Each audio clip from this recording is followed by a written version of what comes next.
Hotel আবার এসো অন্নভূমি, এখানে কিন্তু মাত্র 10 টাকার বিনিময়ে ভেজ থালি পাওয়া যাচ্ছে। আর যারা ভবঘুরে রয়েছে তাদের জন্য কিন্তু 5 টাকায়। দাদা ভালো তো?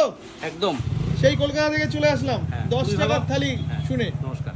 মানে 10 টাকায় থালি, হ্যাঁ, গল্প একদম। গল্প না তো? না না না, মানে সত্যি দেখলাম। সত্যি এটি 7 বছর ধরে চলছে এখানে। 7 বছর ধরে চলছে। তাহলে আমাদের জন্য ঝটপট করে একটা 10 টাকার থালি আর একটা 30 টাকার যেটা স্পেশাল থালি আছে সেটা বেড়ে দিন ঝটপট করে। ঠিক দেখুন আছে, ঠিক আছে। দাদাকে বলে কিন্তু আমি বাড়িয়ে নিচ্ছি। 10 টাকার থালি কি কি রয়েছে? এটা কি কি কি ভাত দিচ্ছেন? এটা বাসমতি চাল, আমাদের লোকাল যেটা। লোকাল বাসমতি চাল। বাহ, এটা দেখো 10 টাকার থালি। আর এটাই যারা ভবঘুরেরা খাবে তাদের জন্য 5 টাকা। ভাবা যায় দাদা? কারণ সমাজে আমি মনে করি ফ্রি বলে কোনো জিনিস হয় না। আচ্ছা তো তারাও তো মানুষ। আচ্ছা তারা যদি না ভাবে যে আমি হাত পেতে কিংবা দানের টাকায় খাচ্ছি, আচ্ছা তারাও যদি মনে করে যে না আমি অর্থের বিনিময়ে এখনো খেতে পাচ্ছি, আচ্ছা। তাই তাদের জন্য